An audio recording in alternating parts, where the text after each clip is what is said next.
Schindler here, bringing you a new vlog writing tip.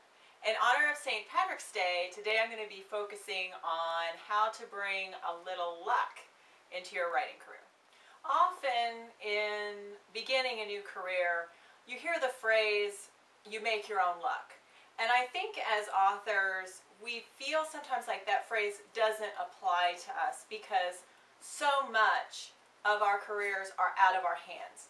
You know, getting your writing career off the ground is dependent on an editor or a publishing house acquiring your work, someone else saying yes. So much of your career is dependent on someone else's decision.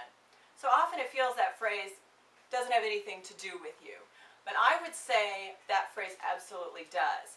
By focusing on the aspects of your writing career that you can control, that will absolutely begin to bring some good luck into your career. The first thing that you have absolute control over as a writer is the quality of what's on the page. And I know at first that sounds a bit like a no-brainer, but I think authors, especially when they first start out, have a tendency to put a sentence down on a page and think that that's done. And I would encourage you to always consider a manuscript a work in progress.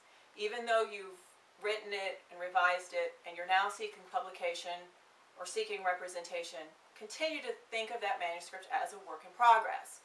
Each rejection that you receive is an opportunity to get back in that manuscript, reread it, rethink it, and revise it. In the first few months and years, right after you devote yourself to a writing career, it's amazing how much you grow as a writer. You can send a book for consideration and just a few months later, a couple months later, look at that manuscript again and have revelations about that manuscript, new ideas about what should happen within the course of that manuscript. So don't ever continue to send out a manuscript that you haven't read in a while. Always be rereading that manuscript and rethinking it and retooling it, and every time you send out the manuscript, it should be the absolute best work you can send out at that time. Another thing you have absolute control over as a writer is your own professional face. And by professional face, I mean what you put up online in any capacity, what you put up on your blog, what you put up on social networking sites. You always want to maintain an attitude of professionalism. You want to show yourself out to be a positive, upbeat, hardworking, professional person. But I also mean that you want that query letter to be spot on. I think the query letter is probably the most powerful tool you will ever find in your writing career. It certainly was for me. I got my agent and I sold my first books based on the strength of my query letter. And I think it's sometimes easy to dismiss a query letter as just simply a one-page letter, and it's far from that.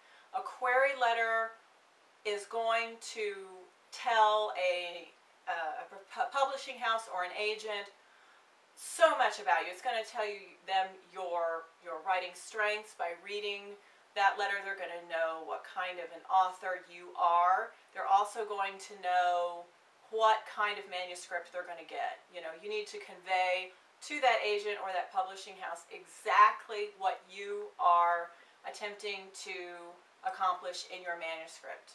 You need to do that both by telling them what it's about and also writing it in a way that that agent or that publisher, that editor is already excited about.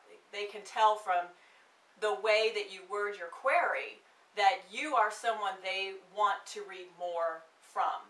So I would say, you know, spend as much time on that query almost as you did your initial manuscript. I mean, that query is a powerful, powerful tool. And again, it's one more aspect of your writing career that you can absolutely control the content of. Another aspect that you have complete control of is your awareness of the industry. There is no shortage of information out there right now. on blogs, online, in trade publications, through professional organizations like the Society of Children's Book Writers and Illustrators or Romance Writers of America, etc. And you want to keep abreast, you want to read all about, the comings and goings within publishing houses and agencies, etc. I sold my first book, again, because I noticed a short post in a journal about Flux acquiring a new acquisitions editor. So knowing that, I queried the new editor, and I eventually sold my first novel to Flux. So you need to keep abreast of what people are searching for, what agencies want to see in authors, what publishing houses are perhaps now looking for unsolicited manuscripts if you don't happen to have an agent. And by knowing that, you will never let a golden opportunity slip by. Those are just a few of the examples of some of the aspects of a writing career that are in fact within your grasp. They are things that you can control. And one more thing to keep in mind as you search for representation or landing your first book deal is that every author finds their own way in their own way. Nobody can tell you how exactly you're going to get your agent or how exactly you're going to land your first publishing deal, because nobody has your book. Everybody has their own unique project, so everybody finds their own unique way to publication.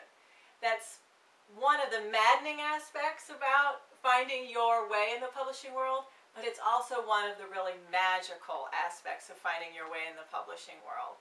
Your journey will be your journey, and it will be no one else's. And I wish you all a very lucky journey toward publication.